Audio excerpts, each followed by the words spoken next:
invite Christine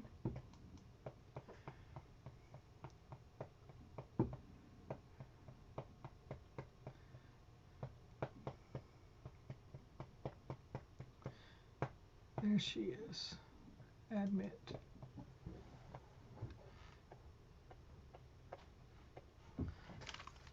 Good morning. Good morning, Christine. How are you? Good, Miss Elsa. Let How me are you? go. I'm so sorry. I'm going to try and share my screen again. I've been Okay. back and forth. Okay, I don't see it now. Share screen. Share sound. Okay. All right, I think we're good now. Mm-hmm. I go through this every time. I still don't have it down to a science. I talked to Judy about Yeah. level 3, and she's not willing to commit to level 3 yet. She said that she believes a level 3 class will be available in the fall, in August. Mm-hmm. We don't usually teach over the summer, so we generally end sometime in May, and then we don't teach again until August Okay. when school starts back. Yes, this is great. Yes. Okay, so you'll be able to go into level 3 when school starts back. And she had something else she wanted me to share with you, but I don't think I've got it yet. But we're not finished yet. We still have a little ways to go. Yeah. Okay. So you got what your son needed for school today? I'm sorry. You got what your son needed for school today? You Yes. got it to him? Yeah. But Okay. yeah, I forgot something. Today's the egg hunt in his school, Oh, okay. They were having and it I today? forgot his basket and forgot his egg. Okay. Well, I'm glad you got it all to him. Yeah. So,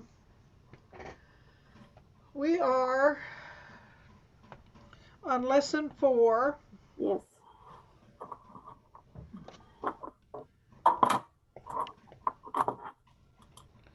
On page 212.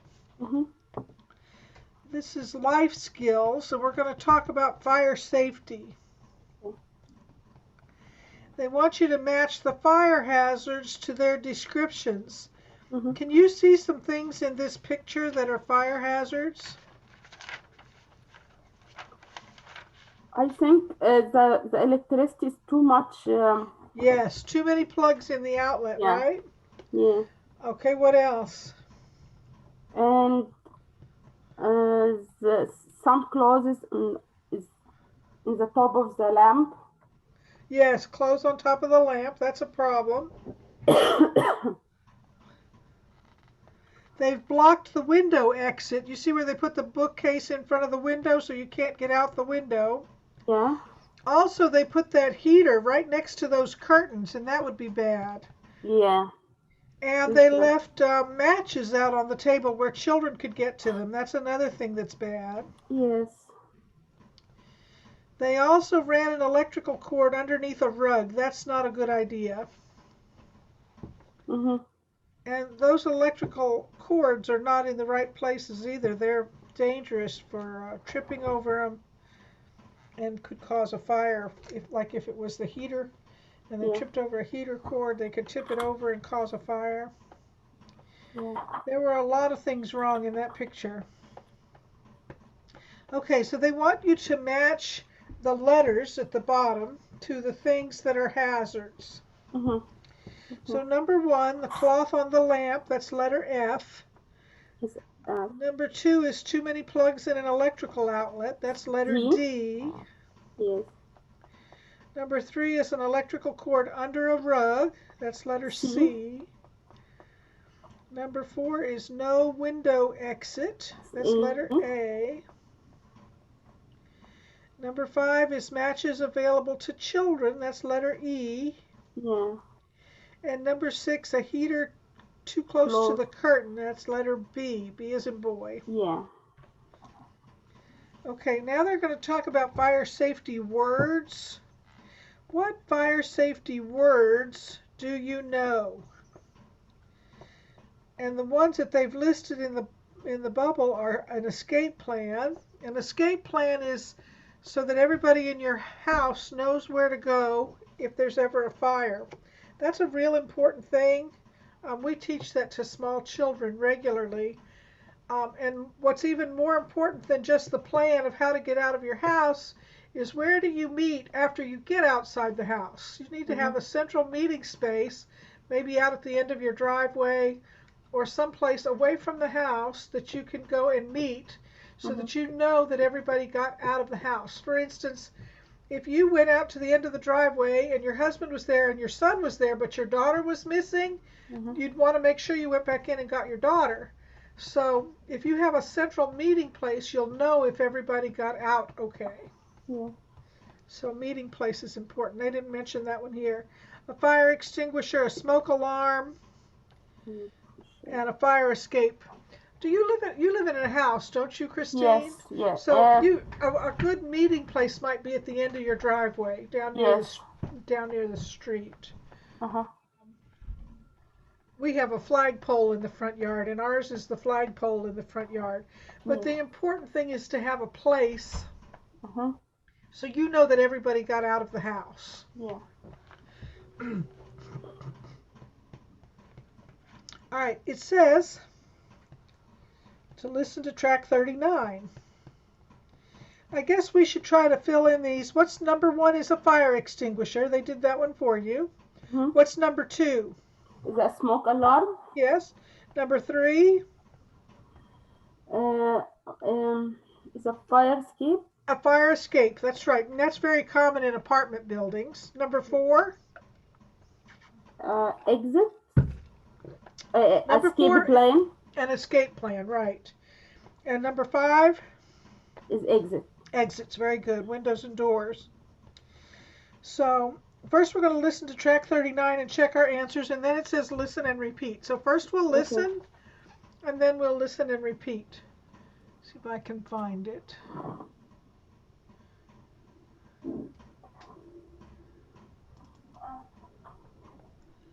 Page 212.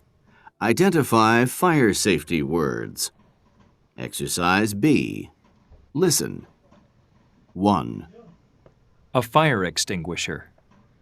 2, A smoke alarm. 3, A fire escape. 4, An escape plan. 5. Exits. Now repeat. Listen and repeat. 1, A fire extinguisher. A fire extinguisher. 2, A smoke alarm. A smoke alarm. 3, A fire escape. A fire escape. 4, An escape plan. An escape plan. 5, Exits. Exits. Page 2. Okay, so now can you think of any other things in your home that might also be a fire hazard that they didn't show in these pictures? A common one that happens sometimes is a curtain that's too close to the stove. Yeah. If you have a kitchen curtain and it hangs too close to your stove, that could be a fire hazard. Yeah. I'm sorry. It's okay.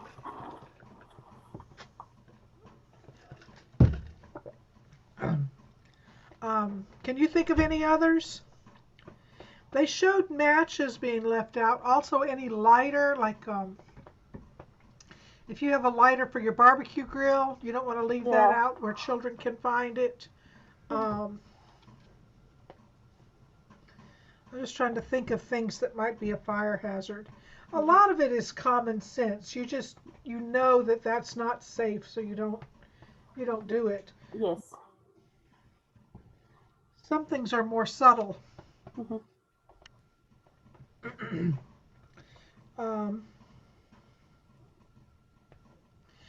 Can you think of anything you do to make your home safer for your children? I think that's all. What else? No. Well, some things that are not necessarily fire hazards, like putting locks on your cabinets in your kitchen so the children can't get to Yeah. cleansers and things like that. Mhm. There's covers that you can put on your electrical outlets that keep children from sticking something in the outlet. Yeah. So that's a good one. Those Yeah. they're little plugs that go over The your. plugs, yeah, to close up. Yeah. Um, those are the ones that come to mind right off the top of my head. A real common one that you should be careful of is if you're cooking, you don't leave any pots with their handles extending over the outside of the stove. You want to make sure the handles are turned toward the back. I have a friend whose little boy got a hold of the crock pot. I don't know if he pulled on the cord or what, Oh. but he pulled a hot crock pot down on top of him and burned his whole body. He was severely burned Oh my God. from pulling a crock pot off the counter on top of him. Oh. So those are all things that you need to be really careful of. Yeah. Over at the top of the next page, they're going to talk about some more fire safety tips. And we're going to listen to another track on the CD.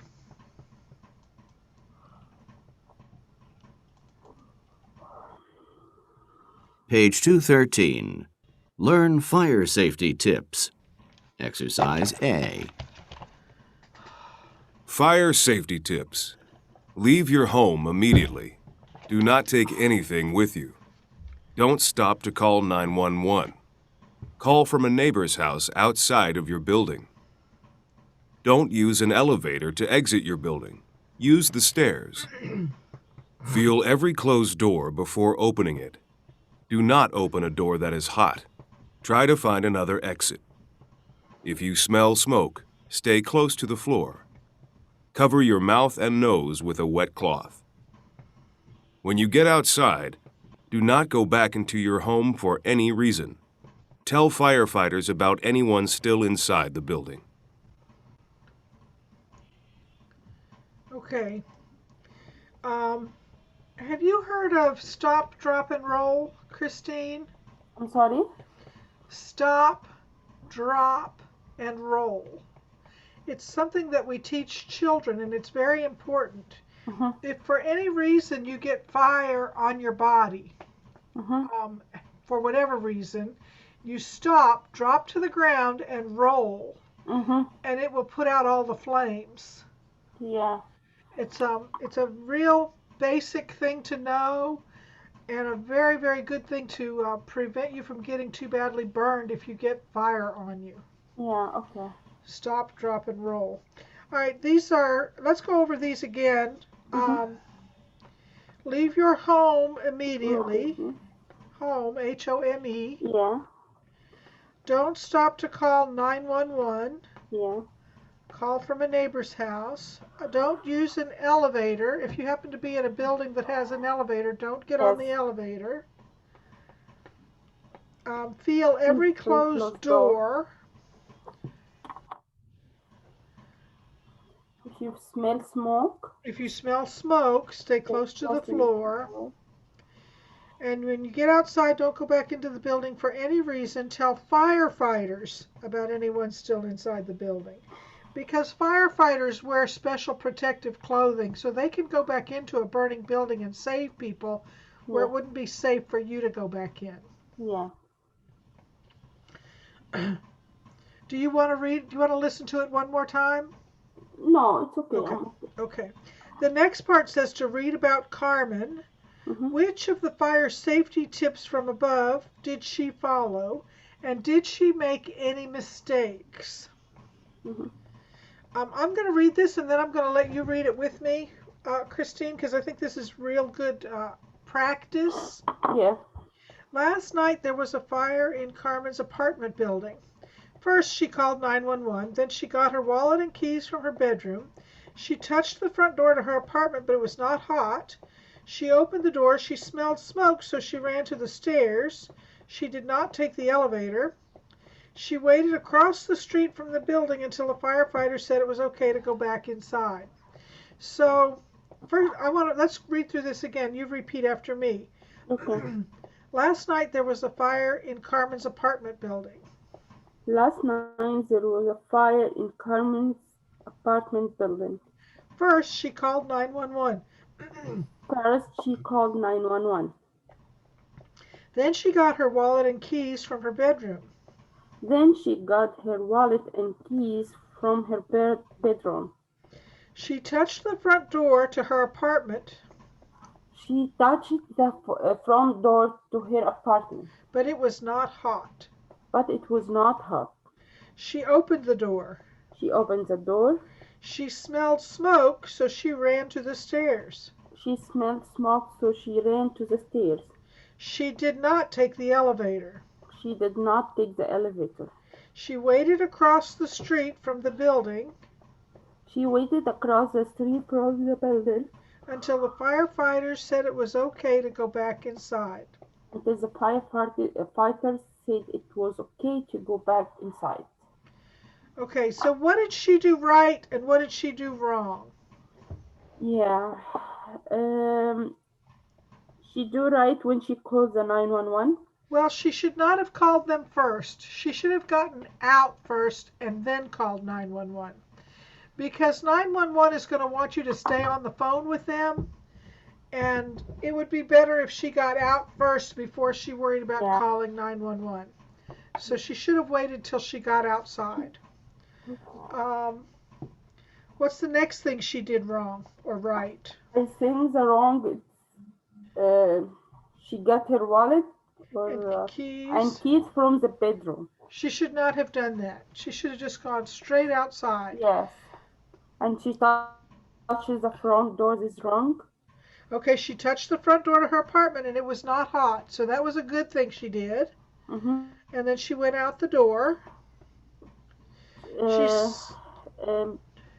Smell smoke. She ran to the stairs. That's good. Yes, she used the stairs. She did not take the elevator. That was a good thing. Yeah. She went across, that street from the building. Yes, she waited across the street, and that was a good thing. So Yeah. she did most things right, but she should have waited to call 911 until she was outside. Yeah. And she shouldn't have gone back for her wallet and keys. She should have just gone straight outside. I don't know that I would have gone straight outside without grabbing something, but I understand. Yeah. Let's talk about fire escape plans. They have one down here at the bottom. This is the Pierre family escape plan. They want you to answer these questions. How many bedrooms are in this house?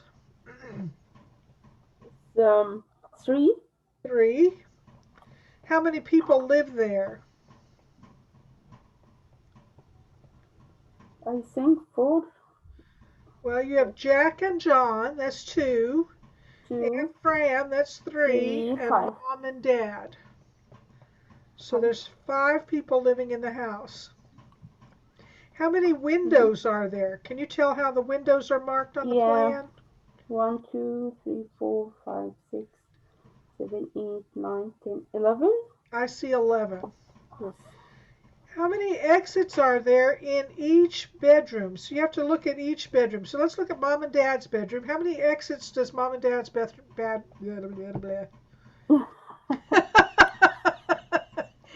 How many exits are I in think the windows exit 3. Well, there's 4 because you have the 3 windows and the door. So The there's door? 4 different ways to get out of Mom and Dad's bedroom is 4. Yeah. What about Aunt Fran's bedroom? Is 2. 2. And what about Jack and John? 4. 4. Very good. So 4, 2, and 4. And where are they? Where are the exits for the rooms? Where what? Sorry. Where are the exits? What kind of exits do they have? The living room. They have windows and doors. Yeah. So the exits are windows and doors. It says how many exits are there in each bedroom, and then where are they? The Yeah. where are they is the windows and doors. Yeah. Where is the family meeting place? Is the living room? No, the family meeting place. Look at the bottom of the plan, down at the very bottom. Yeah. The mailbox across Yes. the street. The mailbox across the street. Very good. And that gets them far away from the house, but still in the general vicinity if they need to be there to answer questions or whatever. Yeah. So, do you understand the fire safety procedures they went over? Yeah. They're pretty clear. I think they did a pretty good job. Let's look at our workbook.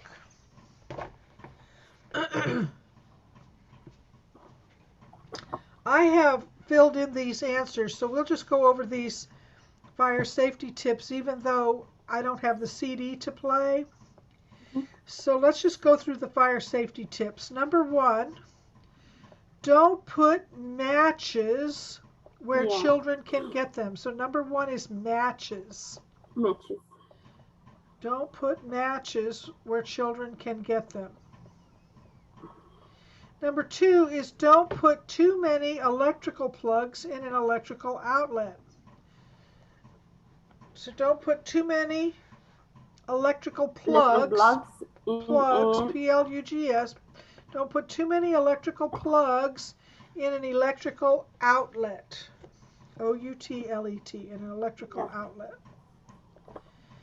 Don't put an electrical cord under a rug. Rug, R-U-G, rug.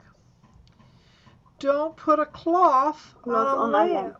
Right, so don't put a cloth on a lamp. It will get hot and start a fire. Never put a heater close to a curtain. And never put a curtain close to a stove. Yeah. So that's curtain. Number 6, make sure the windows in your house are easy to open. And don't put furniture in front of the window, blocking the window so that people can't get out. Yeah. Make sure your windows are accessible as an exit. Okay, the next part says complete the sentences with the words in the box. So they've given you 5 words or word phrases to put in the blanks. Number 1, a smoke alarm protects you from fire when you are sleeping. It makes a loud noise when there's smoke in the air. And these go off when there's smoke. For any reason that there's any smoke, it's going to go off, okay? Yeah. Have you ever had yours go off? Have you ever had a smoke alarm go off in your house? No, it is not the smoke for a fire, but it's something smoke from the cooking. Right. Yeah. And it goes off, and it is really loud. Yeah. I think it would wake you up. Yes, I think it would wake you up in the middle of the night. Yeah. Every day I make the smoke alarms be loud. Yes, it is very loud. You don't want it to go off if you can help it. Yeah, I can. Number 2, it is important to know the location of doors, windows, and stairs. These are the what of a building? This is a fire escape. No, those are the exits. E-X-I-T-S. Exits, yeah. Those are the exits of a building. Exits. Number 3, what is a metal container with water or chemicals in it and you use it to stop a small fire? Is a fire extinguisher, yes, extinguisher. Try that again, fire extinguisher. Can you say that? Yeah, fire I know it's hard, I'm sorry. Extinguisher. Extinguisher. Very good. It's a fire extinguisher. And you see them often in public buildings, maybe in your children's school, any place where you might go to a public building. They may even have them in your church. Yes. But places also in the home. I have one downstairs. A small one for your home? Yeah. Yes, it's very good to have a small one for your home. Where do you keep it, Christine? It's it's already hanging on the wall Okay. In the kitchen? in the kitchen, yes. In the kitchen, yes. That's the most common place for fires to start in a home, is in the Yeah. kitchen. So it's good to have that in the kitchen. Yes. Number 4, many buildings with 2 or more floors have a what on the outside of the building? Stairs that lead Fire from a window escape. to the ground. A fire escape. Fire. A fire escape on the outside of the building. It's very common in large apartment buildings that have multiple floors. You'll see stairs on the outside of the building, and usually you have to have somebody reach up and pull it down. Yeah. But if you're inside the building and you start down the fire escape, it will automatically drop down to the ground. Yeah. At least that's the way I think most of them work. Yes. Mhm. Number 5, what is a map of the building showing how to exit in case of a fire? Is an escape plan. Very good, an escape plan. It's a map of a building and it shows how to exit in case of a fire. On the next page it says, look at the map of the Yang family's apartment. Draw an escape plan for the Yang family, and you can draw it right on top of this map, okay? Okay. All you need to do is draw in the arrows of where the exits are. Mhm. So if they were in that first bedroom, in that top left bedroom, Mhm. what are their exits out of that bedroom? It's a door The door and the window. and the window. Very good. In the next bedroom down below that, Yeah, door and window also. and they've showed you where the window and the door is in the picture. What about in the living room? The patio. The patio, and also you could go out through the front door. If you went around Yeah. this partition, you could go out the front door. Depending right. on where the fire is, you want to know where each exit is, just in case one of those exits is blocked. Yeah. What about from the dining room or the kitchen? What are your exits out of the dining The room or the kitchen? window and The the window in the front door. kitchen. And the dining room, it looks like it has a big window in the dining room, so that would be another way to get out. Mhm. In the bathroom, I think the window. the window over the bathtub.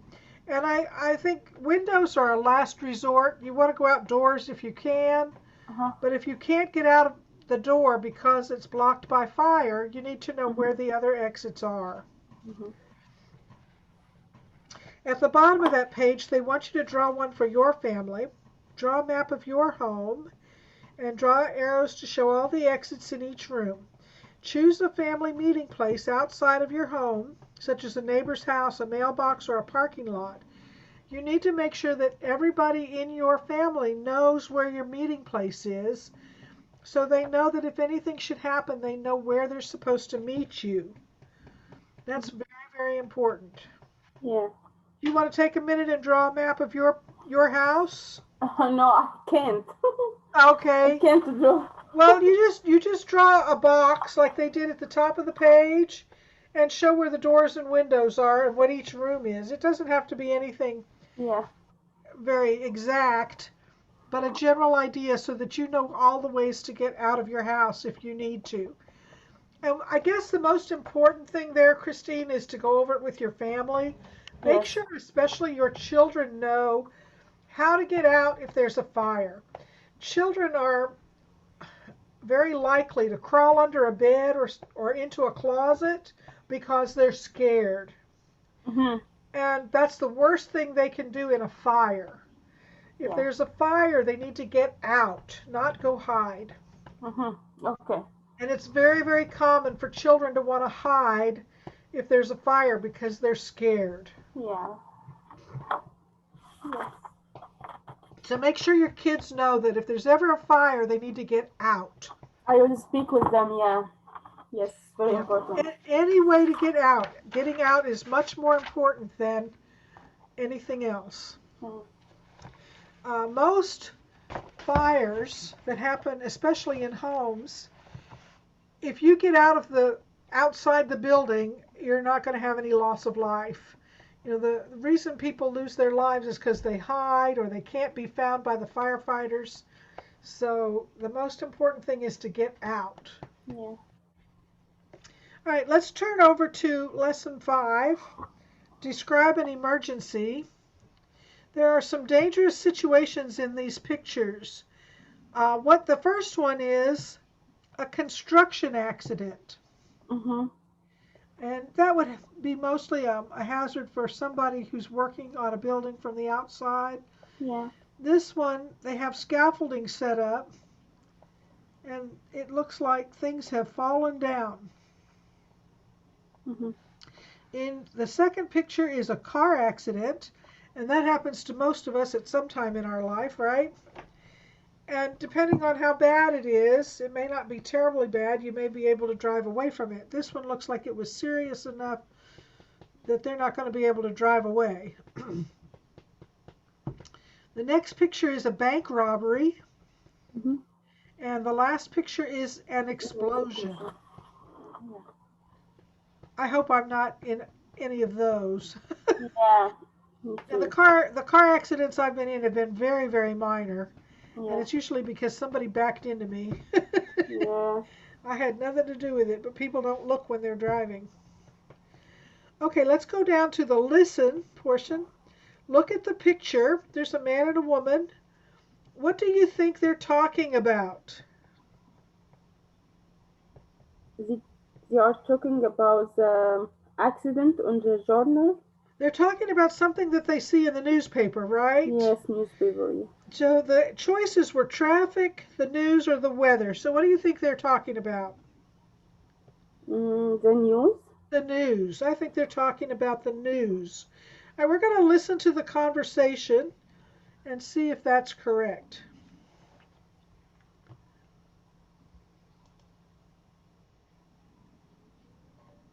Page 214. Listen. Exercises B and C.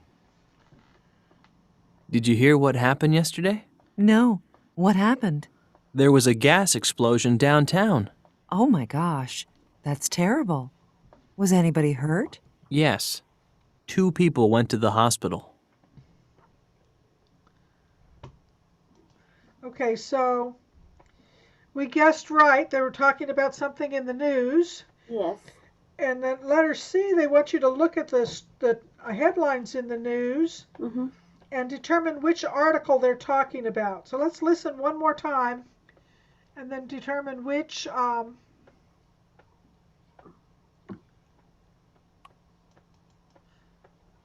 article they're talking about.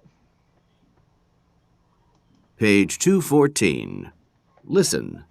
Exercises B and C. Did you hear what happened yesterday? No. What happened? There was a gas explosion downtown. Oh my gosh. That's terrible. Was anybody hurt? Yes. 2 people went to the hospital. Okay, so which article are they talking about? Is a village news? Yes, the Village News. Gas explosion injures 2. All right, now they're going to have a longer conversation. I'm guessing it's about the same thing. Sorry. So let's see what the longer conversation says. Page 214. Listen. Exercise D. Did you hear what happened yesterday? No. What happened? There was a gas explosion downtown. Oh my gosh. That's terrible. Was anybody hurt? Yes. 2 people went to the hospital. How did it happen? Do they know? No, not yet. They're looking into the cause. I'll bet traffic is terrible around there. Oh, yeah. It says here a lot of the streets are closed downtown. Okay, so what was the problem that the emergency situation caused? I think the traffic or Traffic is one, yes. And what's the Yeah. other thing that it caused? no, I don't know. They were closed streets. They closed a lot of streets. Close street. If you remember, on Christmas Day, we had a very serious explosion in Nashville. Yes. and they had closed streets, and a lot of the businesses were closed, and the traffic downtown was really, really bad, and it took them a long time to get it cleaned up and take care of it. But that was a very similar one. So it's traffic and closed streets. Mhm. All right, let's go over to the top of page 215. Conversation. Listen to the pairs of words and notice the sound of the letter H at the beginning of the second word in each pair. So there's a pair of words on each line, and they want you to listen especially for the sound of the letter H. So let's listen and pay attention to the sound of the letter H.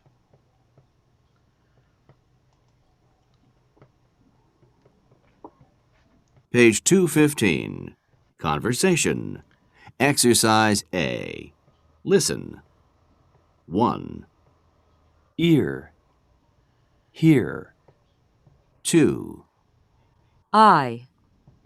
High. 3, Art. Heart. 4, Ow.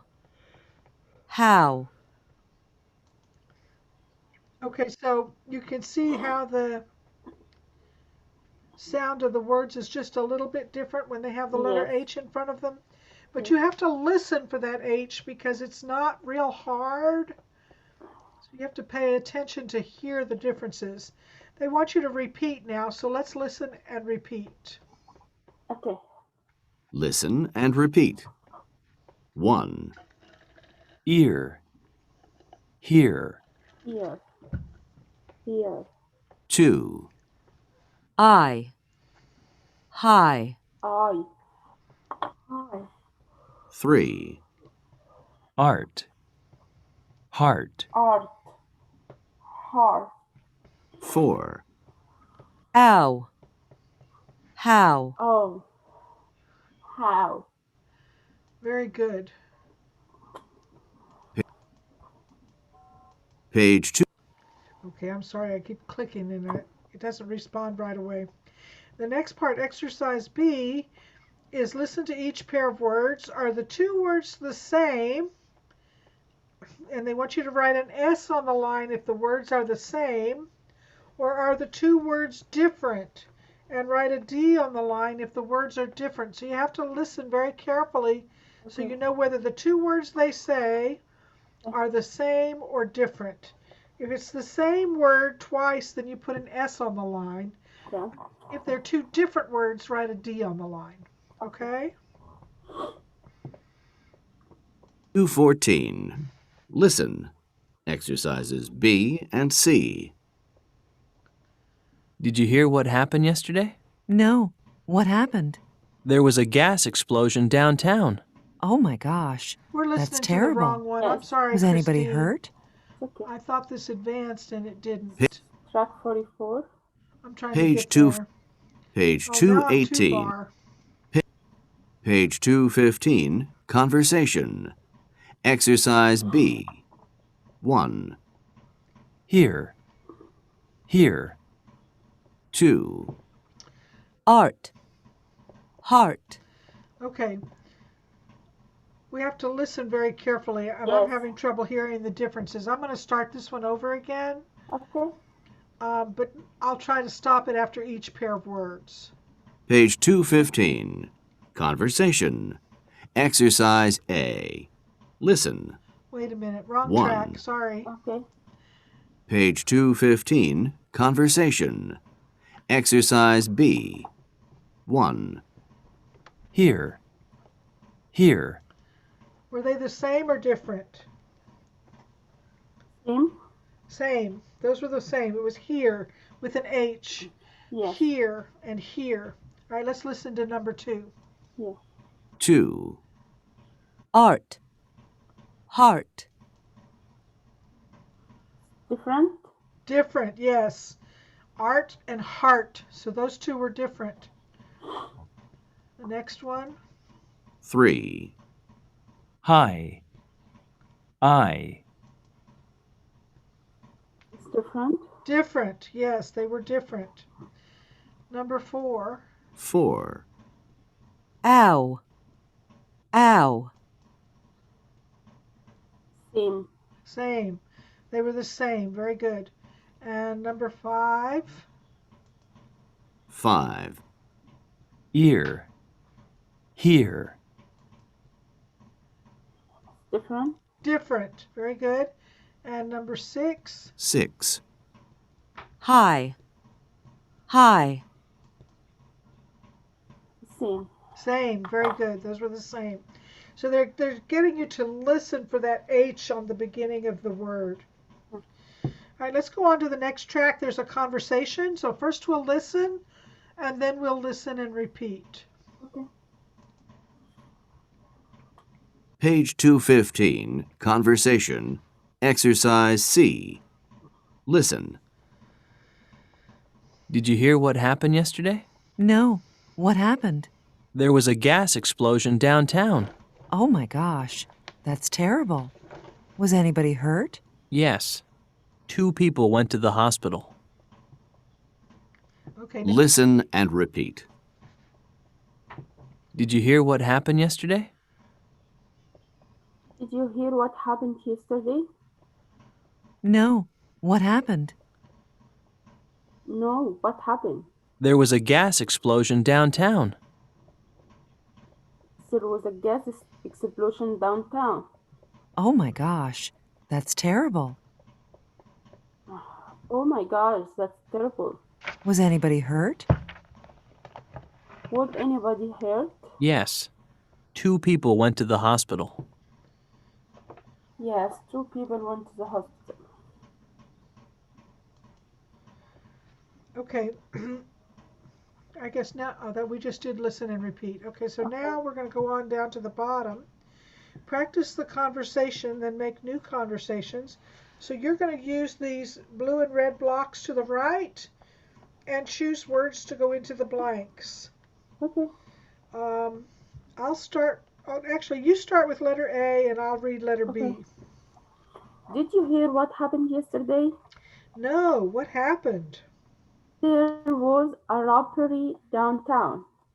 Oh my gosh, that's terrible. Was anybody hurt?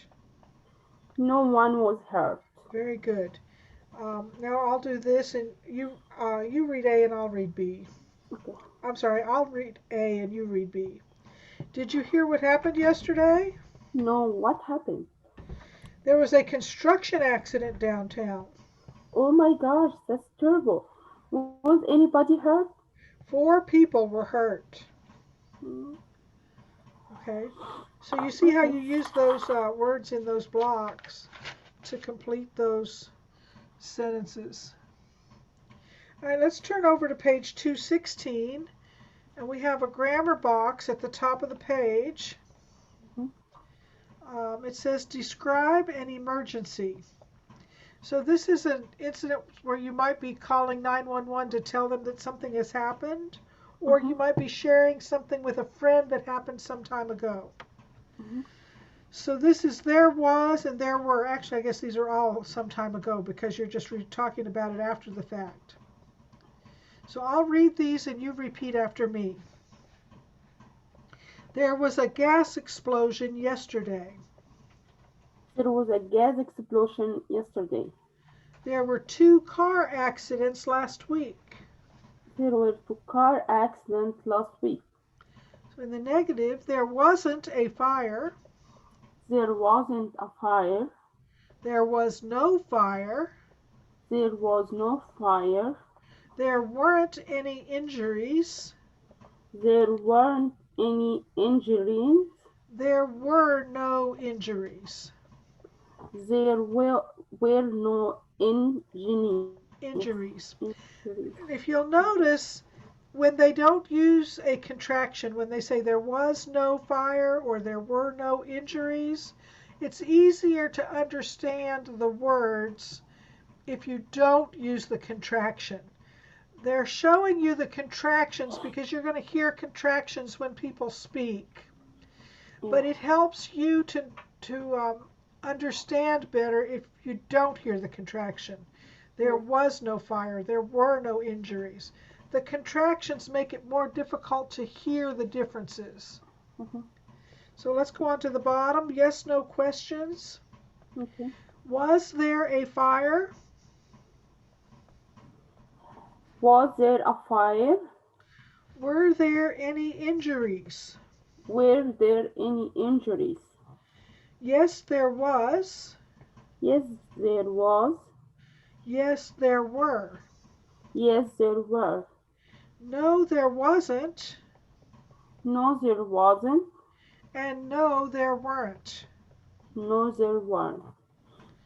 Okay, so in the negative short answers where it says no, there wasn't and no, there weren't, they use the contractions there. Contractions make more sense there because they're at the end of the sentence. But I guess the important thing for you to realize is that when people are speaking, you're going to hear these contractions, so you know that what they're saying. If you don't say the contractions correctly, they'll sound like different words. So you have no, there wasn't, which no, there was not. There was not a fire. Or no, there weren't. No, there were not any injuries. No, there weren't. Yes. Okay? All right, let's go down to the practice at the bottom of the page. Complete the conversations. Use there and was or were. So just like the grammar box at the top of the page, we're going to use the word there. It may not be the first word, it may be the second word, but we need to use the word there and then was or were. Number 1 is what happened downtown last night? A robbery at the jewelry store. There was a robbery at the jewelry store. Very good. There was a robbery. Now you notice that a robbery is one single thing. So we use was. We use were if it's plural, if we're talking about more than one. So the next one says any customers there. So what's going to go in that blank? Yeah. It's a question. Were there any customers there? Very good. Were there any customers there? Were there, because it's a question, the were comes first, and it's plural, so we use were there. Okay? Yeah. And letter B says yes. Yes, there were. Yes, there were, but no one was hurt. Very good. Yes, there were, but no one was hurt. Very good.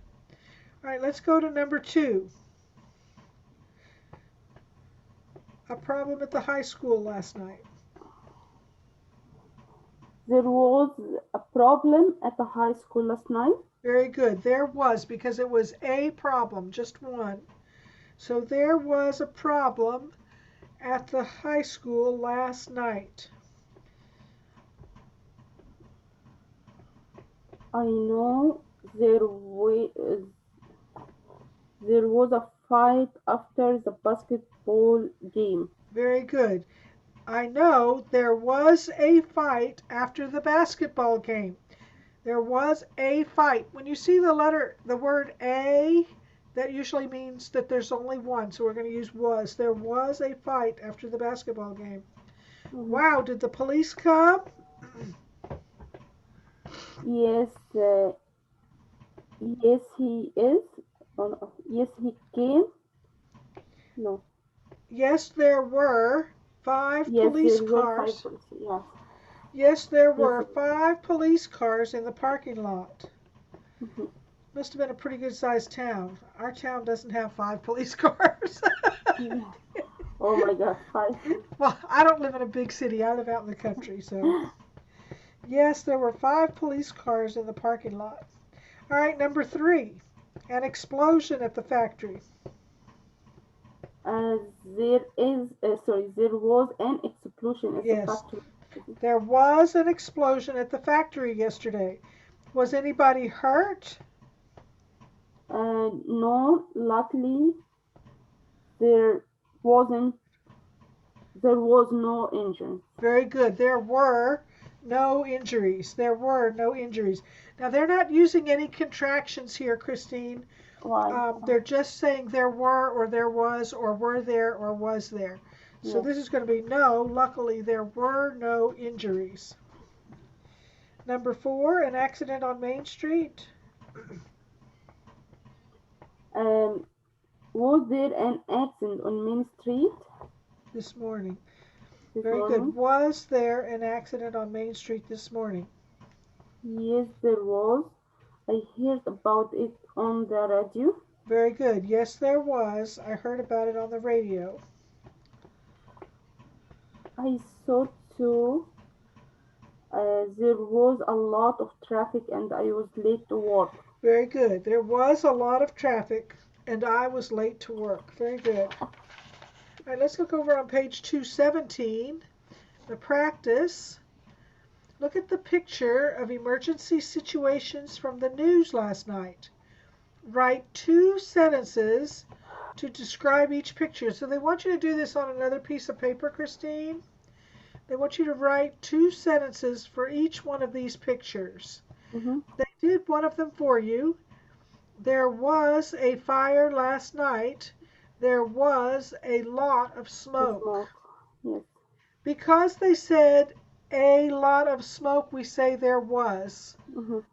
Because it's even though it's a lot of smoke, it's one phrase, a singular phrase of a lot of smoke, so we're going to say there was.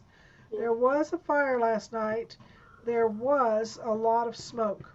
Now they want you to do the same thing for the next one. So you try the next Yes. one. Number 2. There was a bank robbery Okay. last night. Okay. There were a lot of police cars. Very good. There was a bank robbery last night. There were a lot of police cars there. Very good. Number 3. There was a big accident last night. Yes. There were a lot of engines. There were several cars involved, and there was at least one injury. We Yeah. only see one person on that stretcher, so we know there was at least one injury. Yeah, okay. There was. I don't see anybody else injured, Yeah, only one. but there was at least one injury. So, There was one engine. and there was an ambulance there. Yeah. Very good. Do you want to try number 4? I think what is this? I think this one is a crowd of people. If you look in the, they're telling you to use these phrases that are up here at the top. Number 1 was a lot of smoke. Number 3 was a traffic jam because of an accident. Explosion? I think number 4 is a crowd of people. A crowd of people. I don't Yeah. know. Use that in a sentence. There was a crowd of people yesterday. Yes. There were or was? There was a crowd. Because it says a crowd, it's kind of like saying a lot of smoke. Now, the last one, they used lots of police. Because they worded it as lots of police, you would say there were lots of police, because that's a plural use of the word lots.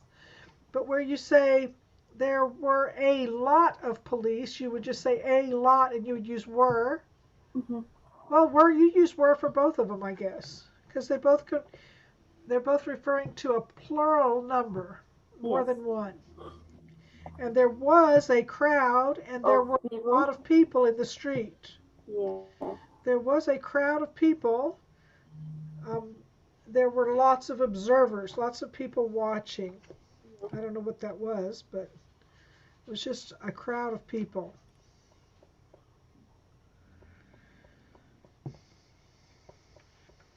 All right, let's go to our workbook again.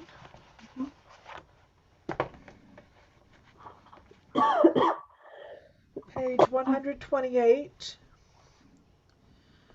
Describe an emergency. Look at the pictures. Write the dangerous situations and use the words in the box.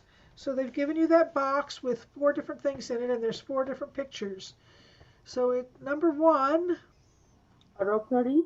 A robbery. Very good. Number 1 is a robbery. Number 2, An explosion. an explosion. Very good. Number 3, A car accident. a car accident. And number 4, A construction accident. very good, a construction accident.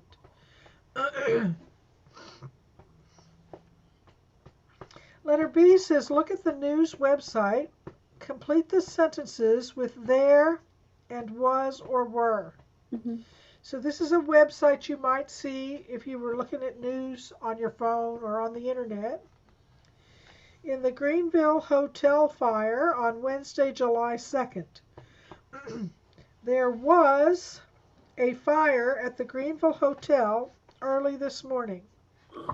The fire started in the hotel kitchen and moved quickly to the first floor. And the next blank says 245 people. So what are we going to put in that blank? There were 245 people inside the hotel at the time of the fire. No one was hurt. Crowds of people? There were crowds of people in the street as guests and hotel staff escaped from the hotel, said Fire Chief Ted Cage. It was lucky there weren't any injuries. Very good. There weren't any injuries, or there were not any injuries. Very good. It was lucky there were not any injuries. There weren't any injuries. Camilo Pena works at a convenience store across from the hotel. I looked up and I couldn't believe my eyes. There was fire everywhere. There was fire everywhere. The first floor was burning. There was people running out of hotel.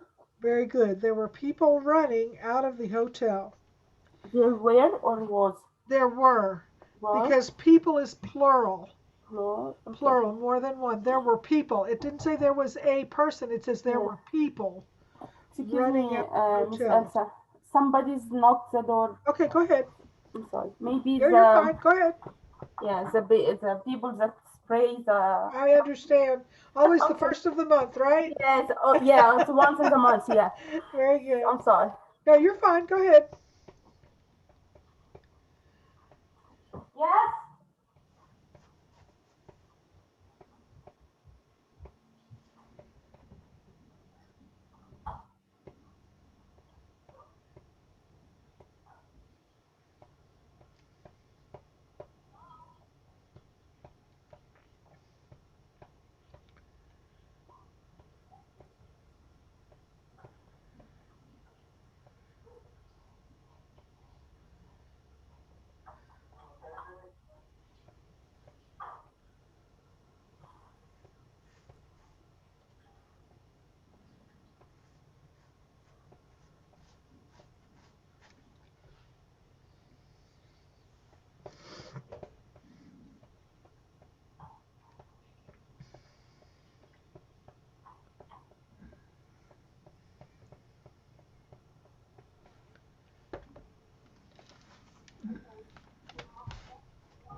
Yes, I'm here.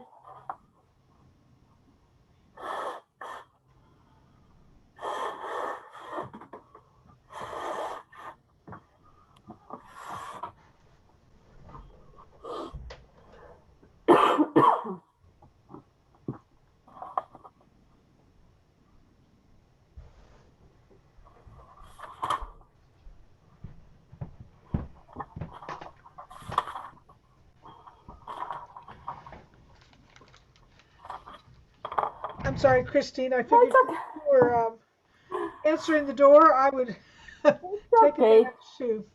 All right, where were we? We were in the hotel Okay, the employee. hotel employee, Naomi Correa, was on the 12th floor when she heard the fire alarm. There was a lot of smoke. Very good. There was a lot of smoke, said Correa, and the stairs were dark. Yes, there wasn't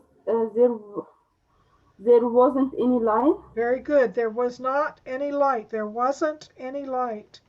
I'm glad everyone got out okay. Police closed many streets around the hotel. There was a traffic jam downtown for several hours. After the fire. Very good. There was a traffic jam downtown for several hours after the fire. Very good.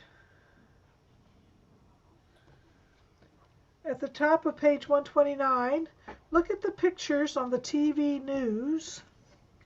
Describe the emergency situations. They tell you what they are, and they want you to use there and was or were. So what is number one? How would you write that in a sentence? Accident. There was a car accident. Yes, there was a car accident on 7th Avenue. Very good. There was a car accident on 7th Avenue. Number two? There were many injuries reported. Very good. There were many injuries reported. There were many injuries reported. Number three? Injuries reported. There was a fire. What? Yes, there was a fire in one of the vehicles. Yeah. There was a fire in one of the vehicles. Number four? There was gas truck explosion. Okay. There was a gas truck explosion and There were two injured firefighters. yes, there were two firefighters injured. Very good. There were two firefighters injured. Number five? There was a fire truck. Well, there was a fire downtown. Fire downtown, yeah. And there was a crowd of people watching. Mm-hmm. So there was a fire downtown and there was a crowd of people watching. Yes. Number six? There was traffic jam downtown. Yes. And a fire. And there was a street that was closed. The street is closed, yes. Okay, there was a traffic jam downtown and there was a street that was closed. Yes. Very good. All right, let's go on to lesson 7 in our big book on page 218. Look at the pictures of everyday objects in the home. Mm-hmm. Which of these objects can be dangerous? Mm-hmm. But they all can be. Okay, so can candy be dangerous? Actually, yes. Yes, because it can be a choking hazard. Very good. My son, he swallowed one of this one. Yes. Caught in his throat. Yes, it's very serious. So dangerous. When my daughter was little, she was eating a bagel, piece of bread. Mm-hmm. It got caught in her throat, and it scared me so bad. Yeah. Because she couldn't breathe. Yeah. Actually, he couldn't breathe, and I hold him and. Yep. Upside down. Upside down and. And smack him on the back. Right. Yeah. That's exactly what we had to do with my daughter when she was little. Yes. And smack her on the back so that comes out and dislodges from their throat. Yeah. The next one is cleaning supplies. It's dangerous. Those can be very dangerous. And that's why you keep child-proof locks on your cabinets wherever you keep the cleaning supplies, so that the children can't get into them. Yes. What about the bathtub? Yes, I think. Yes, it can be dangerous if you slip and fall and hit your head. Yes. That's probably more dangerous for older people than it is for children. Yes. But even for children, you can drown in a bathtub, so you have to be careful and make sure you watch your kids when they're little, when they're in the tub. What about the stove? It's dangerous. Dangerous. It's what I was telling you about before with the handles on the pot. You want to make sure that the handles don't stick out over the edge of the stove, because when a small child walks up to the stove, all they can see is that handle sticking out. And they don't realize that there could be something hot on the stove. Yes. You want to make sure those handles are turned where they can't get a hold of them. Yes. What about a balloon? I think it is not dangerous. It can be dangerous. If a balloon was to get lodged in your airway, it would stop you from being able to breathe. So it can be dangerous. A balloon is one of those things you have to really watch children with a balloon. Yeah. Because if they accidentally get it in their airway when they're trying to blow it up and it goes in and it blocks their airway, they could choke on it. What about medicine? It's dangerous. Dangerous, very dangerous. You want to always keep that out of the reach of children. All right, we're going to listen to this article, and then after we listen, I'm going to read it again and let you repeat after me. So we'll just listen the first time through. Okay. And they're saying, were your guesses correct in before you read? So this is the before you read at the top. And let's see what they say in this article at the bottom. Okay. Page 218. Read. Accidents will happen. What do you think of when you think of home? Do you think of comfort and safety? Well, think again. Every 4 seconds, a person in the U.S. gets injured in the home. In fact, 1/3 of all injuries happen at home. Every year, about 10 million people visit hospital emergency rooms because of household accidents. What are the most common causes of home injuries? 1. Falls are the most common cause of home injuries. More than 5 million people are injured by falls each year. Falls are especially dangerous for people age 65 and older. Safety tips. Make sure halls and stairs have enough light. Keep your floors clear of clothes, toys, and other things. Put non-slip rubber mats in bathtubs and showers. 2. Poisonings are the second most common cause of home injuries. There are 2.3 million poisonings every year. Poisonings can happen to people of all ages. Safety tips. Keep all medicine and cleaning supplies away from children. Keep all your medicines in their original containers so you don't take the wrong medicine. 3. Burns are the third leading cause of home injuries. There are 261,000 fire and burn injuries every year. Most burns happen in the kitchen while cooking or eating food. Safety tips. Stay in the kitchen while food is cooking. Turn pot handles inward so they don't stick out from the stove. Don't wear loose clothes while cooking. 4. Choking accidents are the fourth leading cause of home injuries. Children, especially those younger than 5, can easily choke on food and small objects. Candy causes 20% of all childhood choking accidents. Any object that can fit inside a paper towel roll can cause choking. Safety tips. Don't give young children small pieces of candy. Keep small objects like coins, jewelry, balloons, and toys with small parts out of their reach. Be sure to read toy labels for warnings.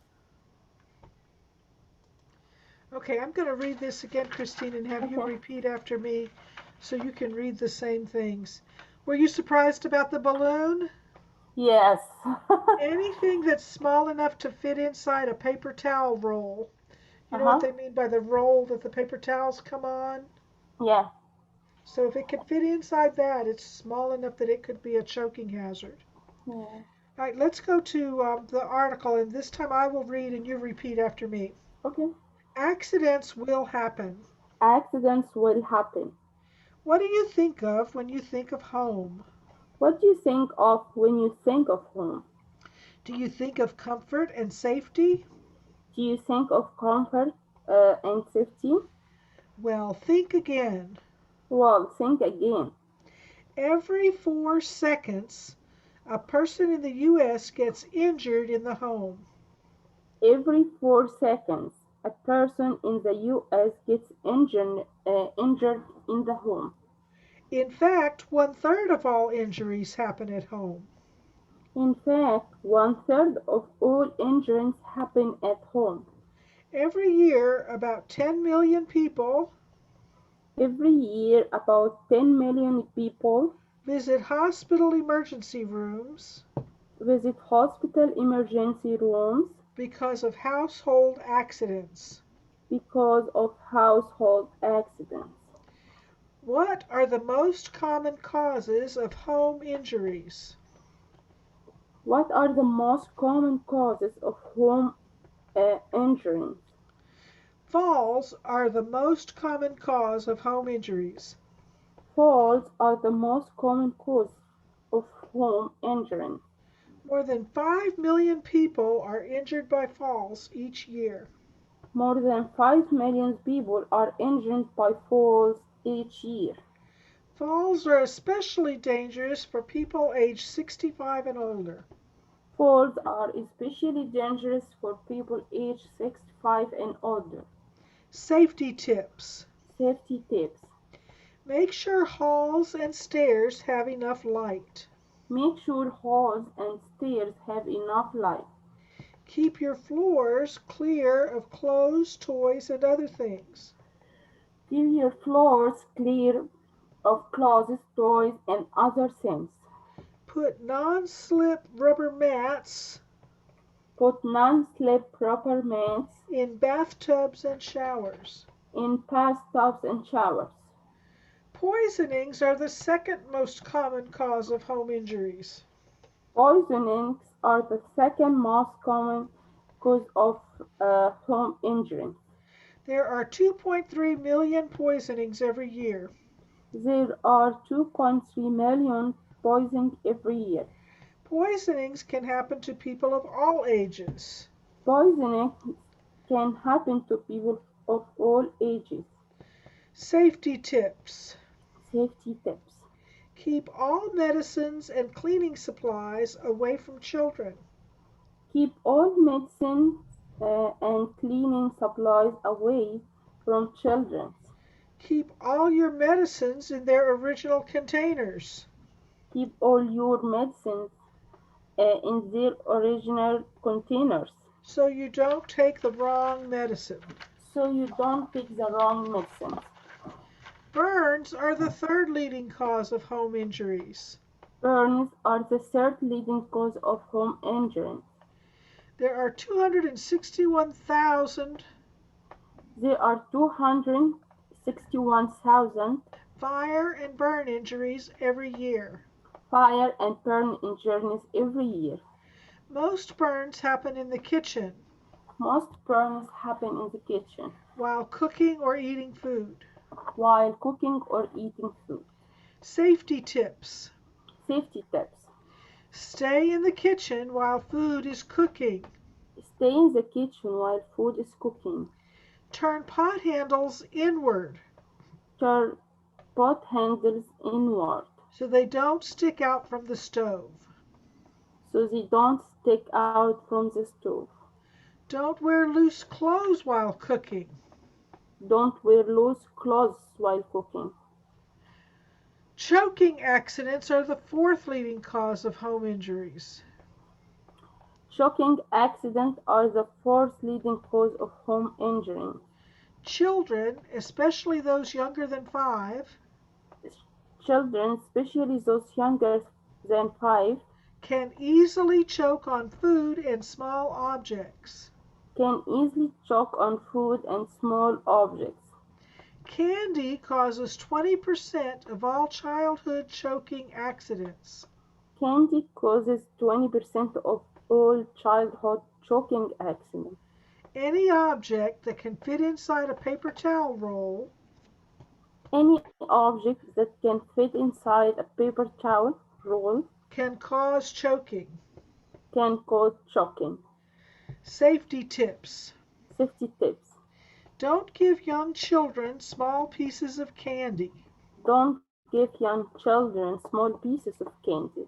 Keep small objects like coins, Keep small objects like coins, jewelry, balloons, and toys jewelry, balloons, and toys with small parts with small parts out of their reach.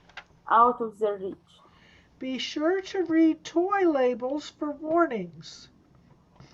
Be sure to read toy labels for warnings. Okay, down in the check your understanding, it says reading skill in the red and yellow box. Identifying supporting details. Supporting details are reasons, examples, steps, or other kinds of information. Authors use supporting details to help explain the main ideas. Yes. They want you to look in this article at paragraphs 2, 3, and 4 and say which sentence in each paragraph gives the main idea. So the first thing we're looking for here is the main idea. And then after we get to the main idea, they want to talk about which sentences contain the supporting details. So let's start with paragraph 1. In paragraph with the number 1 by it that says falls, Yeah. what is the main idea in that paragraph? Is the false are the most common? Yes. The first sentence is usually going to have the main idea. Not always, but it will usually be in the first sentence. Falls are the most common cause of home injuries. That's the main idea in that paragraph. What are some of the supporting details for falls?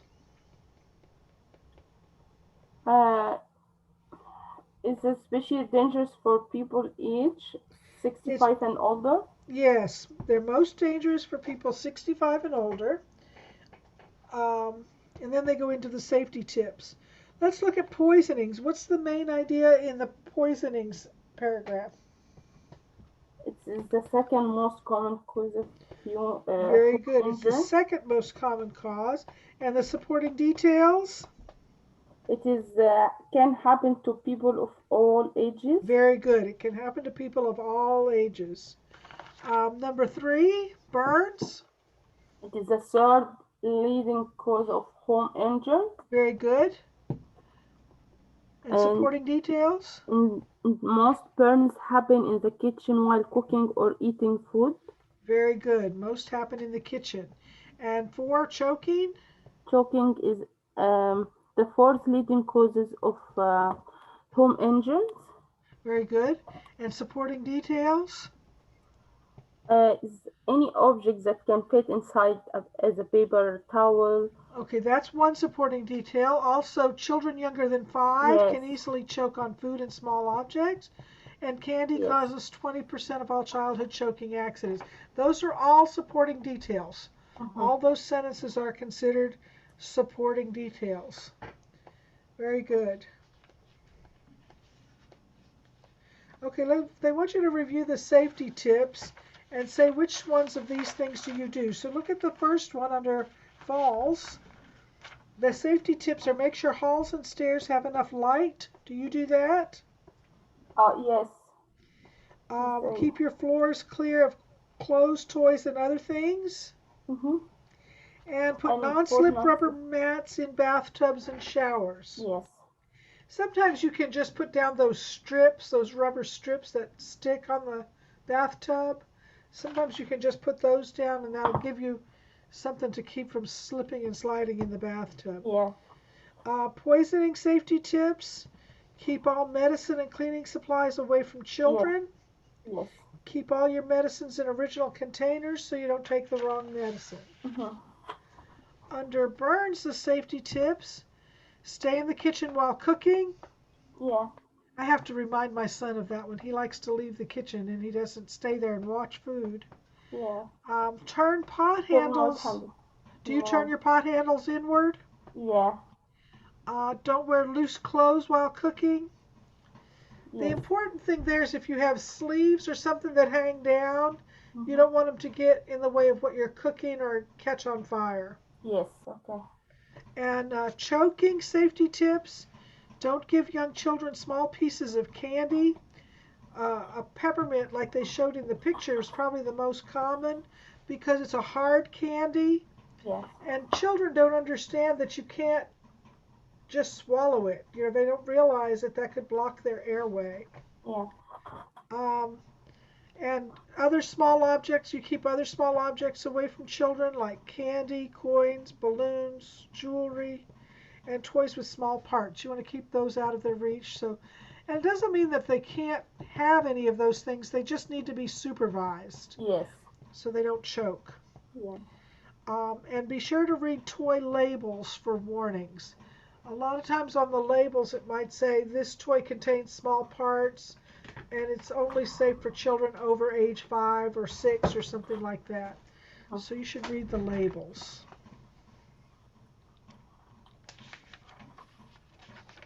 All right. In our workbook, lesson 7, we're going to read this and do the check your understanding. I can read this even though we don't have the CD to play in the workbook.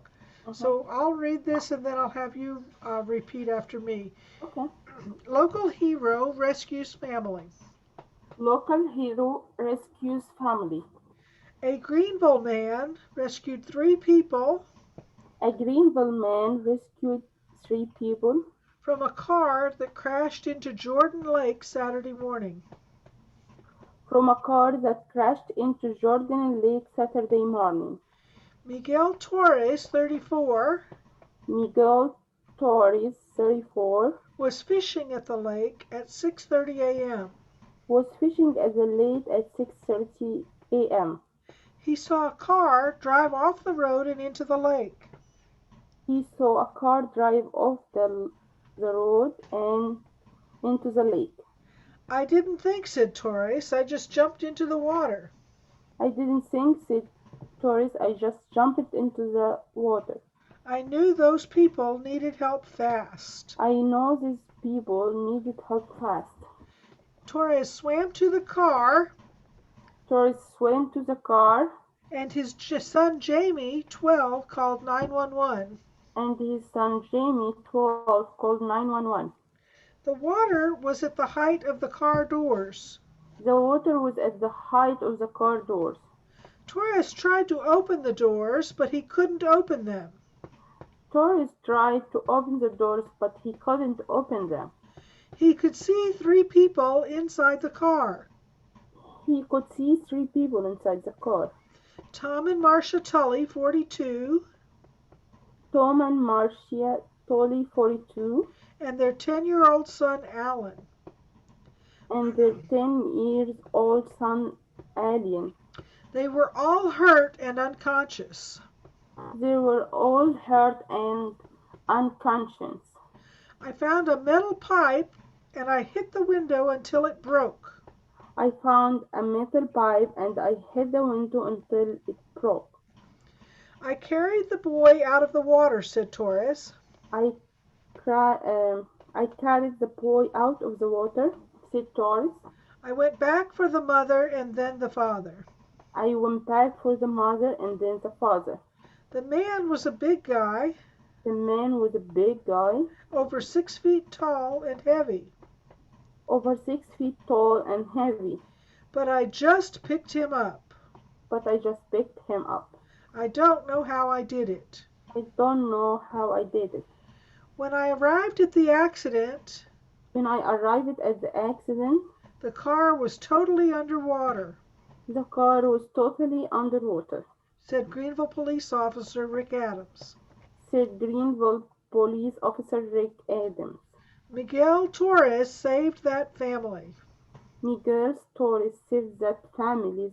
He's a hero. He is a hero. I'm really proud of my dad, said Jamie Torres. I am really proud of my dad, said Jamie Torres. He's actually afraid of water. He is actually afraid of water. He's a poor swimmer. He is a poor swimmer. He was really brave. He was really brave. Miguel Torres disagrees that he did anything special. Miguel Torres disagrees that he did anything special. Anybody would do what I did. Anybody would do what I did. I just happened to be there. I just happened to be there. In fact, we almost went home early.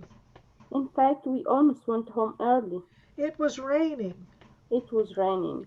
We just wanted to catch one more fish. We just wanted to catch one more fish. It's lucky the fishing was bad that day. It's lucky that fishing was bad that day. So what is the subject of this article? A man rescues 3 people from a car in Jordan Lake. Yes, a man rescued 3 people from a car in Jordan Lake. So that was letter C. Letter C, yes.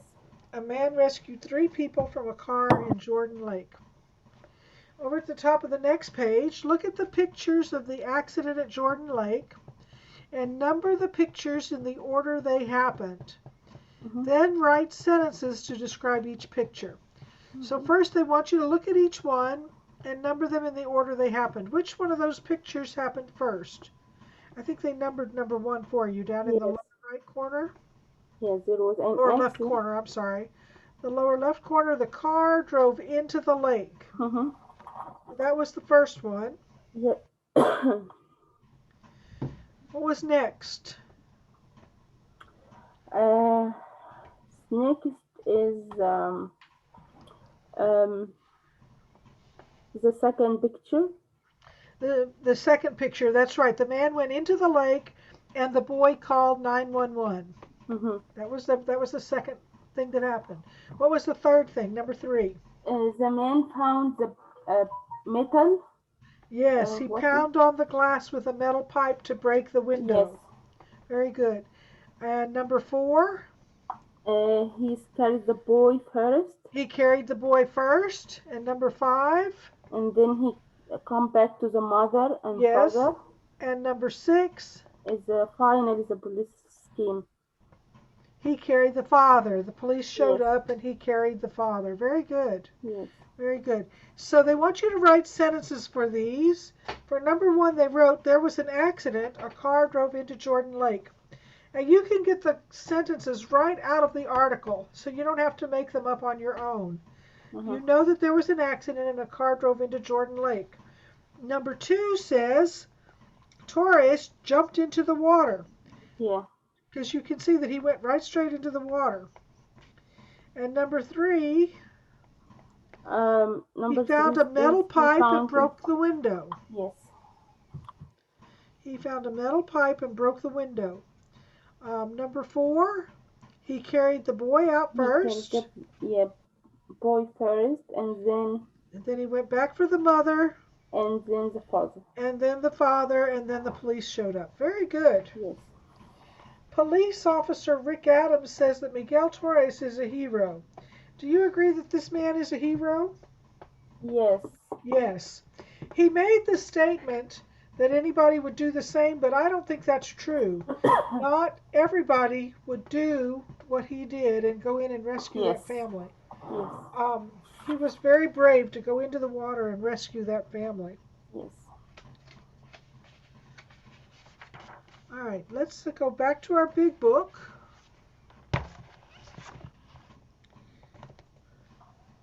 Page 220. Do you know what to do if you are pulled over by the police? Have you ever been pulled over, Christine? I'm sorry? Have you ever been pulled over by a police officer? No, thank God. It would be scary, right? Yeah, I know. So they want you to know what to do if you do get pulled over. Okay. Number 1 says you should always pull over to the left. Okay. That's not true. It's You should always false. pull over to To the the left, right. Always pull over to the right. right? To get off the road if you can, right? Always Okay, pull over to the right. okay. Because you're driving on the right-hand side of the Yes, road, so you should always pull over to the right. okay. After you pull over, you should get out of your car. Is that true or false? After you pull over, you should get out of your car. No, it's false. That's false. Very good. You stay in your car. Yeah. You stay in your car. Number 3 says keep your hands on the steering wheel when the police officer talks to you. Is this true? True. The police officer wants to be able to see where your hands are. So you keep your hands on the steering wheel so that the police officer knows where your hands are. Yeah. Number 4 says give the police officer your driver's license, registration, and proof of insurance. Yes, that's true. That's true. Very good. True. Number 5, don't argue with the police officer. Yes, true. True. Very good. And if a police officer gives you a ticket, you need to pay him immediately. It's false. False. You never pay him immediately. You take the ticket, you go home, you read what it tells you to do, and you do what it tells you to do. So they want us to listen to this track on the tape, listen to the police officer talking about what to do if you're pulled over, and then check your answers on the quiz. We just went over those, but we'll check them and listen to the CD. Okay. So we're on track 47. Page 220. Listen. Exercise A. Hi, I'm Officer Ramirez, and I'm here today to talk to you about what to do if you're pulled over by a police officer. So imagine, you're driving along and everything's great. But suddenly you hear a siren, and behind you there's a police car with flashing lights. That can be really scary. But stay calm and follow this simple advice. Anytime you see a police car with flashing lights or hear a siren, look for a place to pull over quickly. Always pull over to the right, even if you're in the left lane. Use your turn signal and pull over to a safe spot. After you stop your car, roll down your window. Wait for the police officer and stay in your car. Don't get out. If it's dark, turn on the light inside your car. Put your hands on the steering wheel where the officer can see them. The officer will probably ask for your license, registration, and proof of insurance. Wait for the officer to ask for your documents. Then tell him what you're going to do. For example, say, I'm going to get my wallet. It's in my purse. Cooperate and be polite. Follow the officer's instructions. Do not argue with the officer. The officer will give you a warning or a ticket. If you get a ticket, there are instructions on the ticket about how to pay it. You don't pay the officer at that time. Never offer any money or other gifts to an officer. Finally, don't start your car or leave until the officer gives you permission to go. Remember, stay calm and listen to the police officer. Police officers want to help and protect you.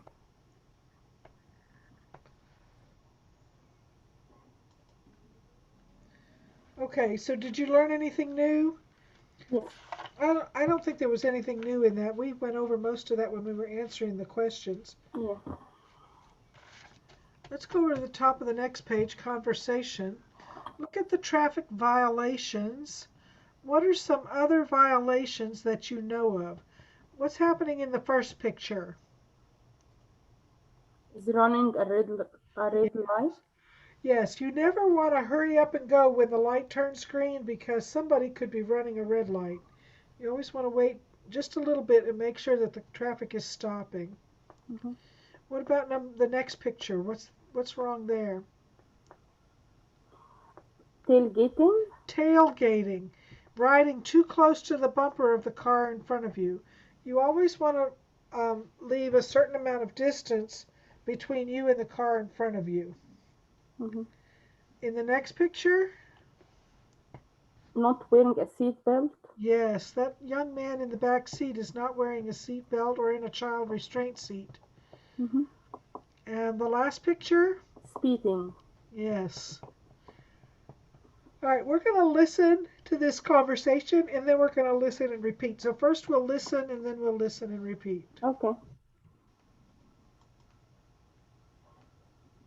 Page 221. Conversation. Exercise B. Listen.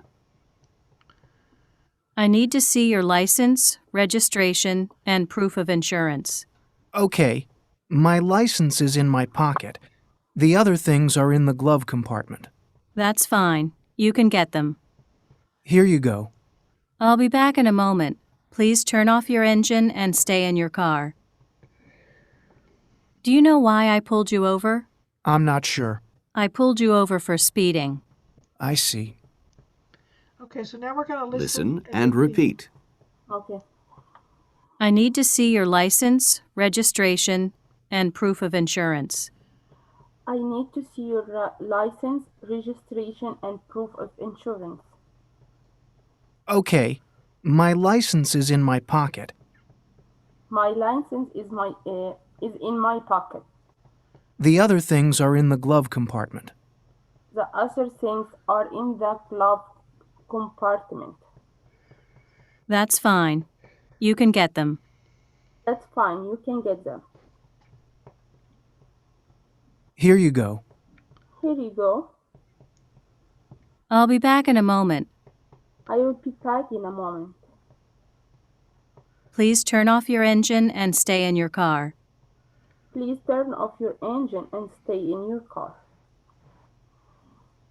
Do you know why I pulled you over? Do you know why I pulled you over? I'm not sure. I'm not sure. I pulled you over for speeding. I pulled you over for speeding. I see. I see. Okay, they talk about making new conversations and talk about a time when you were pulled over. You said that hasn't happened to you, so that's a good thing. There are other things that you could get pulled over for than what they showed you in the book. If a tail light is out, if something on your car is not working properly, they might pull you over for that. Sometimes officers look for those kinds of things just to identify you and see if you are someone that they've been looking for. So you need to make sure your car remains in good working order, that everything works like it's supposed to. All right, let's go over to the next page. At the top of page 222 is a grammar box. Yes. And I will read these and have you repeat after me. Okay. Turn off your engine and stay in your car. Turn off your engine and stay in your car. Don't get out of your car or take off your seatbelt. Don't get out of your car or take off your seatbelt. In the Grammar Watch, they talk about connecting two affirmative imperatives with and. So those are two affirmative imperatives. Turn off your engine, stay in your car. They connect them with the word and. When you have two negative imperatives, don't get out of your car and don't take off your seatbelt, they use or. When you have two negative imperatives, they join them with the word or. Yes. So it says read the driving rules. Complete each sentence with and or.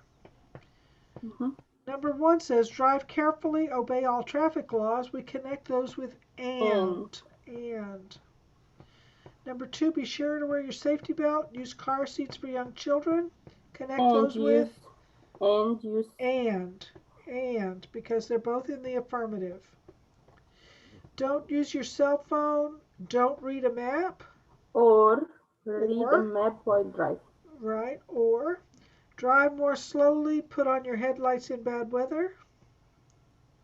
And put on your headlights and. Yes, and. Use and, because those are both in the affirmative. Don't tailgate. Don't change lanes without signaling. Don't tailgate or change lanes without signaling. Very good. You use or because those are in the negative. Yes. Read the advice about what to do during a traffic stop. Rewrite each pair of sentences as two imperatives with and or. So sometimes they'll be positives and you'll use and sometimes they'll be negatives and you'll use or. So the first one says you should use your turn signal, you should pull over to a safe spot. So they joined those by saying use your turn signal and pull over to a safe spot. You try the next one. Okay. You should wait for the police officer. You should roll down your window. Now join those into one sentence. You wait for the police officer.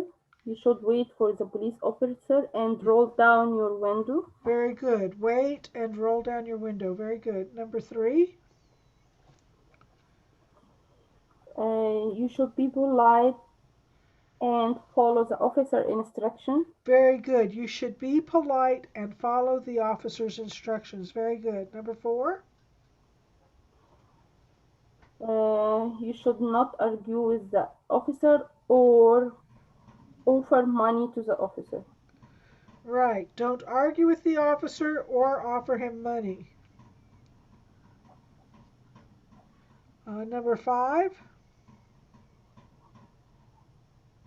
You don't start your car or leave until the officer gives you a permission to go. Very good. Don't start your car or leave until the officer gives you permission to go.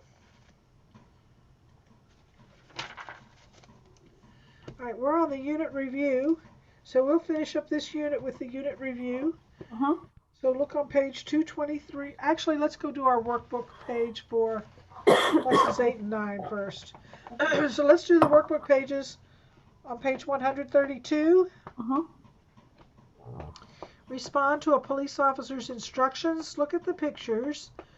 Write the traffic violation and use the words in the box.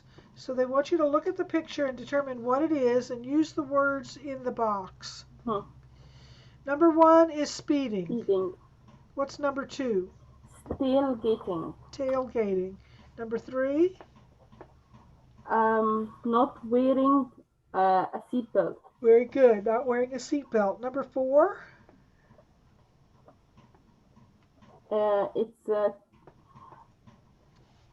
Running a red light. Yes, running a red light. Number 5? Talking on a phone, on a cell phone while driving. Very good. And number 6? Changing lanes without signaling. Very good. Changing lanes without signaling. And that people do that all the time.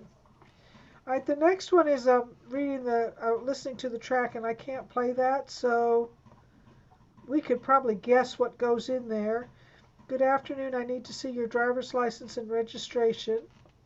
Here they are. Please stay in your car. What else would they say? Please turn off your engine. Please turn off your engine and stay in your car. Very good. And then I pulled you over for speeding. I'm giving you a warning this time. Please drive safely. Yes. So we have the option of giving you a ticket or a warning, and I think he gave them a warning. Okay, so now let's go over to the top of the next page. Read the advice about ways to save money on gas, then combine two imperatives in bold with and or. So first we're going to read this, and then we're going to go through and do some combining of imperatives. So I'll read it and you repeat after me. Okay. Do's and don'ts for saving money on gas. Do's and don'ts for saving money on gas. Would you like to save money on gas? Would you like to save money on gas? If your answer is yes, prepare to change the way you drive. If your answer is yes, prepare to change the way you drive. Small changes can save you big money at the gas station. Small changes can save you big money at the gas station. Here are a few tips of the road. Here are a few tips for the road. Do's. Do's. Drive slower. Drive slower. You will use 23% less gas if you drive 55 miles per hour instead of 75 miles per hour. You will use 23% less gas if you drive 55 miles per hour instead of 75 miles per hour. Very good. I can Stay at the same speed. stay at the same speed. You use more gas when you change speeds often. You use more gas when you change speed often.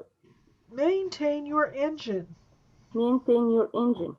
You will use less gas if your engine is working correctly. You will use less gas if your engine is working correctly. Follow the maintenance schedule in your car's owner manual. Follow the maintenance schedule in your car's owner's manual. Check the air in your tires. Check the air in your tires. If your tires have too much or too little air, you use more gas. If your tires have too much or too little air, you use more gas. Check them every 2 weeks. Check them every 2 weeks. It's more important to check that when the weather is changing, when it's going from hot to cold and hot to cold. It's more important then than any other time. Yes.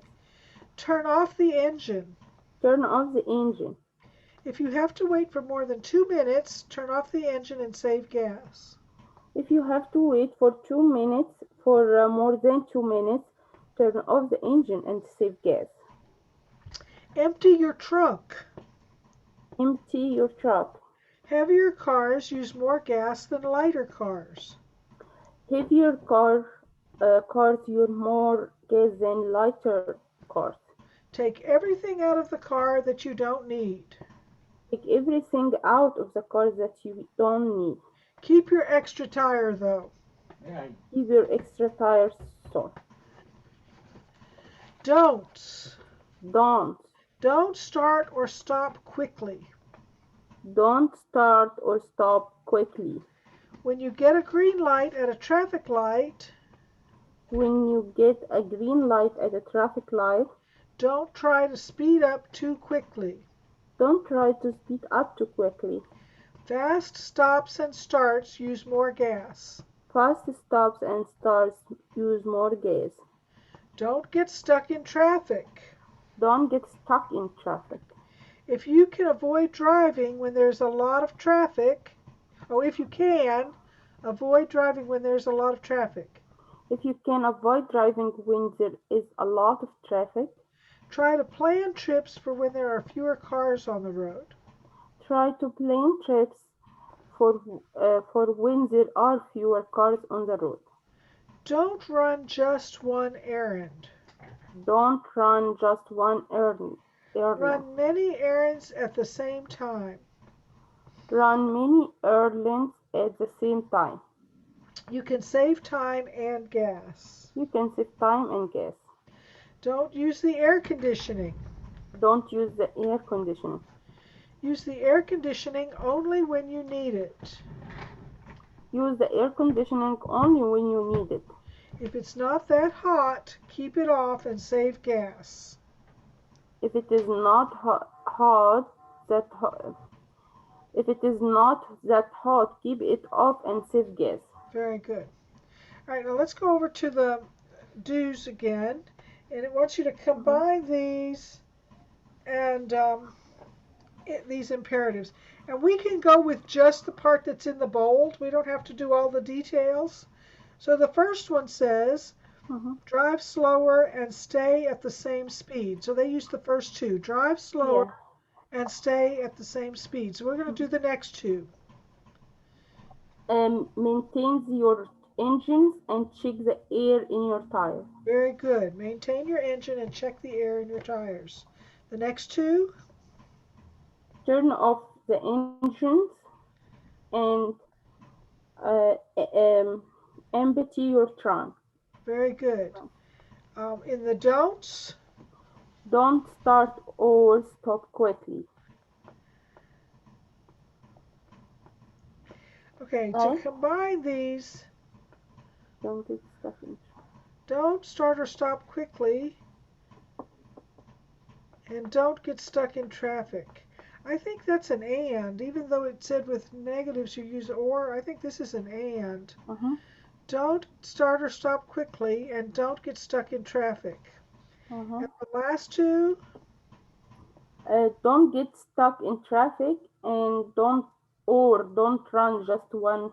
I think we'll just go down to the last two. Don't run just one errand or use the air conditioning. So don't run just one errand or use the air conditioning. Okay. So that one you can combine it into don't run just one errand or use the air conditioning. I'm not sure you can do that with the first two.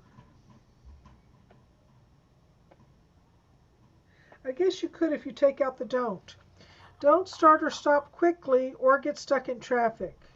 So if you say don't start or stop quickly or get stuck in traffic, you could use the or. So I think that's what they're trying to get you to do there is don't start or stop quickly or get stuck in traffic, and don't run just one errand or use the air conditioning.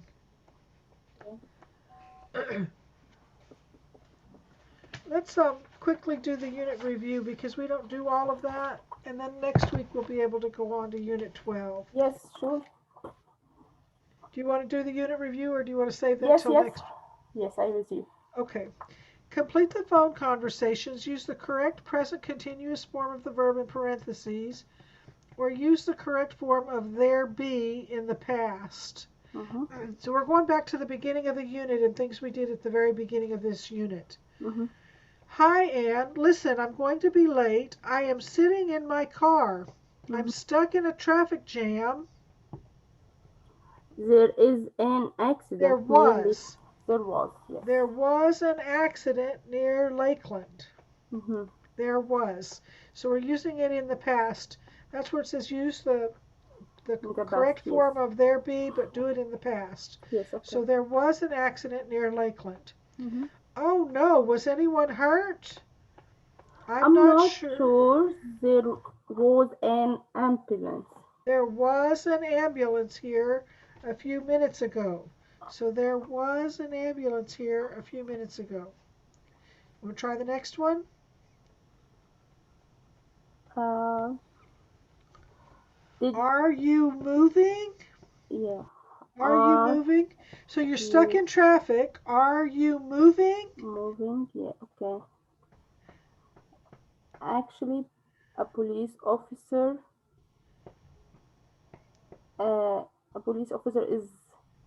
is directing. Yes, is directing. A police officer is directing traffic now. Gotta go. I'll see you soon. So the next conversation. Hi, Rita. I hope I'm not calling at a bad time. Very good. Hi, Rita. I hope I'm not calling at a bad time. No, I am not working today. The factory is closed. No, I'm not working today. The factory is closed.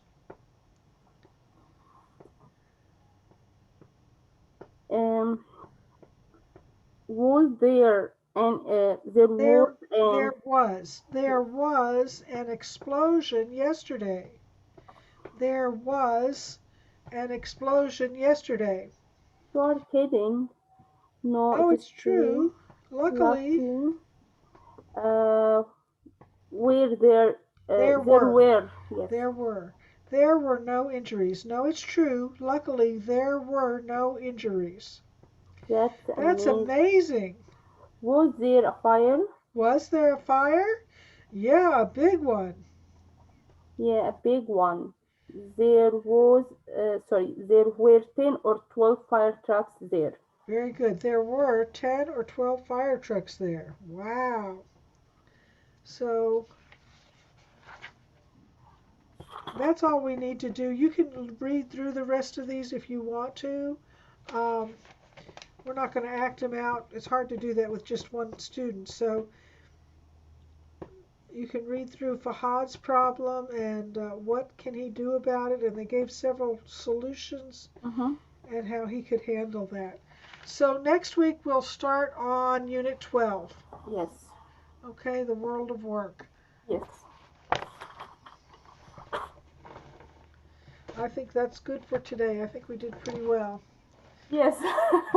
Considering we got started late, we covered a lot of material today. And Christine, anytime you have questions on anything in the book that you want to ask me about, you just let me know. Okay. Need me to review something else, we can do that. And we might do some of that after we finish these lessons in the book, because we're going to finish before the end of the school year. And I don't think Judy doesn't want me to start teaching on level 3. She wants you to wait till next year in the fall and start on level 3 in the fall. She said right now there is not a level 3 teacher, so there's not a level 3 class that you could go into and even just listen. You'll have to wait until next year. So I know she's talked about going into new books, and I don't know if we'll do that next year. I don't know where we're going to go and what we're going to do next, but she wants you to wait. She doesn't want to go ahead too quickly. She said there is something she wants us to do at the end, so when we finish Unit 12, there's something she wants us to do, and I don't know what it is yet. She referred to it in a text message, and I'll have to get more information about that. Okay. We'll go ahead and start on Unit 12 next week. We'll probably take a couple weeks to work in Unit 12, and then we'll finish up for the year. And we'll finish up a little earlier than most other people are finishing up, but that's okay. It's okay, no problem. Yes. Okay. Usually in May things start getting more active with our kids. We have more things to do for school and things like that, so it'll be okay if we finish I up. think the kids, the final day in the kids, I think in the middle of May. Right.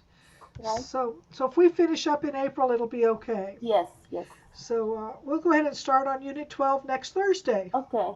Thank you, Christine. Thank you so much, Miss Elsa. Thank you. I'm so sorry for the late in the morning. It's okay. It's not a problem. It's not a problem at all. Thank you. Take care. I'll see you next week. Okay, thank you. Bye. Bye.